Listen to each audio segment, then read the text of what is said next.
ओम श्री गणेशाय नमः। राधा राधे दोस्तों, आप सभी का मेरे चैनल वत कथा एस्ट्रोलॉजर में स्वागत है। दोस्तों आज की वीडियो में पुत्र की जिनको कामना है यानी बेटे की जिनको इच्छा है, जिन भी माता पिता को, उनको 3 बातों का ध्यान अवश्य रखना चाहिए। अगर इन 3 बातों को फॉलो करते हैं तो उनको 101% बेटे की ही प्राप्ति होगी।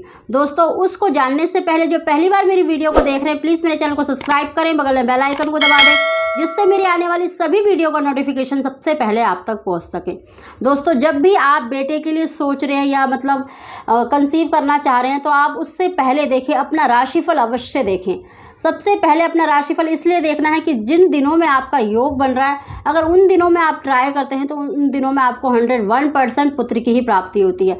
राशिफल में भी दोस्तों अगर पति पत्नी है, मतलब हस्बैंड वाइफ दोनों की राशि में अगर पुत्र प्राप्ति का योग है, तब तो आपको 101% पुत्र की प्राप्ति होगी। लेकिन देखिए अगर दोनों में से एक की राशि में नहीं है, तो वहाँ पर देखिए आपको संतान की प्राप्ति तो होगी, लेकिन पुत्र की प्राप्ति होगी, इसकी कोई मतलब वो नहीं है कि 100% होगा ही, पुत्र ही होगा।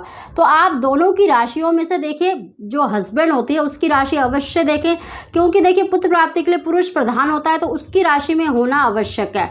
अगर दोस्तों आप इसके साथ सम दिन और सम तिथि का प्रयोग करते हैं तो आपको 101% पुत्र की ही प्राप्ति होती है।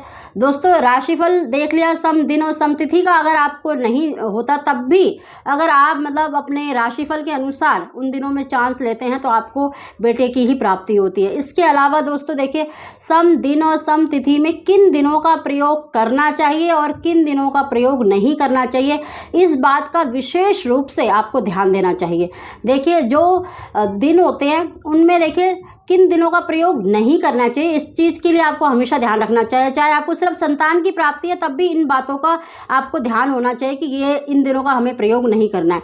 देखिए एक तो अष्टमी तिथि आती है, उसका प्रयोग नहीं करना है, एकादशी का प्रयोग नहीं करना है, और उसके बाद देखिए त्रयोदशी, चतुर्दशी, अमावस्या और पूर्णमासी, इन 5 दिनों का आपको प्रयोग नहीं करना है। और साथ ही देखिए शनिवार का दिन, जब भी आप कंसीव करने की सोच रहे हैं, अगर उस दिन शनिवार का दिन पड़ जाता है तो उसको छोड़ देना चाहिए। इन दिनों में देखिए एक तो कन्या होने के ही मतलब 90% आपको चांस होते हैं, और साथ ही देखिए इनमें जो गर्भ रह जाता है, जो कंसीव हो जाता है, उस बालक में मतलब कोई ना कोई कमी, कोई ना कोई ऐब अवश्य ही होता है। नपुंसक होने के भी चांसेस होते हैं, अल्पायु भी हो सकता है, कोई ना कोई मतलब बीमारी हारी हो सकती है। तो इन दिनों का आप अवश्य ही छोड़ दें, इन दिनों में कभी भी कंसीव ना करें।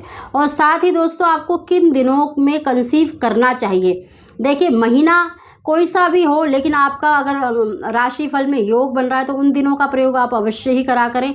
साथ ही दोस्तों जो तिथियां होती हैं, उसमें से जो मैं अपना एक्सपीरियंस आपके साथ शेयर कर रही हूँ कि इस दिन का प्रयोग आप अवश्य करेंगे तो आपको 101% पुत्र की ही प्राप्ति होगी।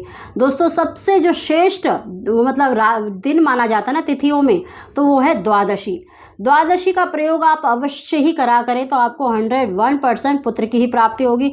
द्वादशी दोस्तों देखिए एकादशी के बाद जो द्वादशी आती है उसका प्रयोग अवश्य ही करा करें।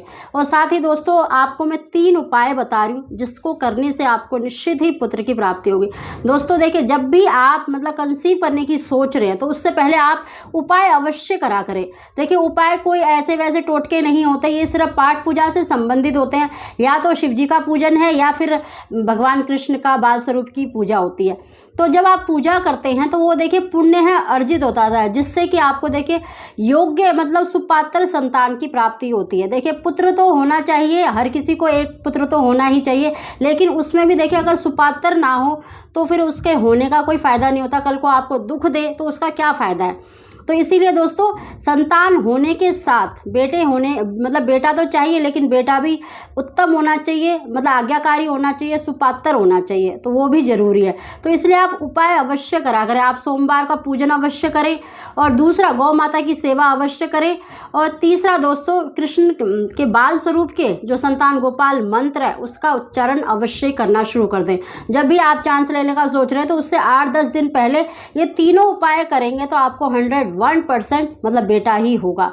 दोस्तों जो ये उपाय बताए जाते हैं ये सिर्फ पाठ पूजा से संबंधित है, जिससे कि आपका जो योग बन रहा है उसमें और अधिक वो प्रबल हो जाता है, आपका पुण्य अर्जित होता है, जिससे होने वाली संतान उत्तम होती है, आपका आज्ञाकारी होगा, भगवान का भक्त होगा। और भगवान का भक्त और माता पिता का आज्ञाकारी संतान किसको नहीं चाहिए, सभी को चाहिए। तो इसलिए आप इन उपायों को अवश्य करा करें। सोमवार का आप कोई भी उपाय कर सकते हैं, कोई भी मतलब अगर उपाय भी नहीं कर सकते तो सोमवार का पूजन तो अवश्य करें। शिव जी का पूजन करें, भगवान बाल स्वरूप के मतलब गोपाल मंत्र का उच्चारण करें, उनकी पूजा करें और गौ सेवा करें, तो आपको 101% पुत्र की ही प्राप्ति होगी। दोस्तों इन बातों का अगर आप ध्यान रख लेंगे, एक तो 3 उपाय बताए और एक 3 बातें बताई हैं कि आप अपना राशिफल अवश्य देखें, उसमें भी अपने हस्बैंड की अवश्य देखा करें, और साथ ही जिन दिनों को अवॉइड करने के लिए बोला है, जिन दिनों का प्रयोग नहीं करेंगे तो आपको 101% मतलब बेटे की ही प्राप्ति होगी, और द्वादशी का प्रयोग आप अवश्य ही करा करें, जिससे कि आपको 101% बेटा ही होगा। दोस्तों ये मैंने अपना एक्सपीरियंस बताया है और शास्त्रों के अनुसार भी बताया है, तो आपको देखना निश्चित ही मतलब पुत्र की प्राप्ति होगी। दोस्तों अगर आपको हमारी जानकारी, हमारी वीडियो पसंद आई हो या कुछ समझ ना आया तो आप कमेंट करके भी मुझसे पूछ सकते हैं। आप सभी को ओम श्री गणेशाय नमः।